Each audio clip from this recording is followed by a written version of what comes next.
So guys এখন আপনারা দেখছেন আমরা কাপল রিসোর্ট থেকে বের হয়ে যাচ্ছি।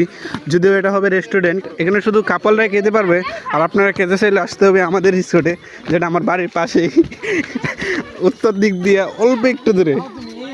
এখন আপনারা দেখতে যাচ্ছেন কাপল রিসোর্টের যে অস্থিরতম ভিউ, যেখানে এটা হচ্ছে লালমাটির পাহাড়, এদিক দিয়ে পাহাড় এসে সুনামগঞ্জ, আর এদিক দিয়ে এসে যায় জকিগঞ্জের, দুই পাহাড়ের মাঝখান দিয়ে আমরা হেঁটে যাচ্ছি। আর সামনে আছে ধানমন্ডির 3 নম্বর লেক, ছাগলের 3 নম্বর বাচ্চার মতো ছোটো।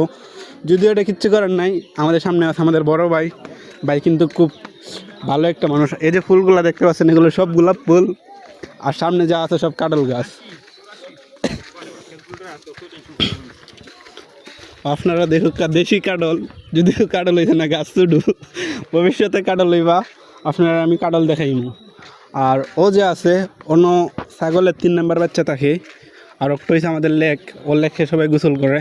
আর ও যে হুরু হুরু রুম দেখাই নানি, ও আপনারা থাকতে পারবো ঘন্টা হিসাবে, দৈনিক হিসাবে জোল্লা ফারুকা। আর আপনি যদি আমার প্রোমো কোড ব্যবহার করেন তা পাবেন ডিসকাউন্ট।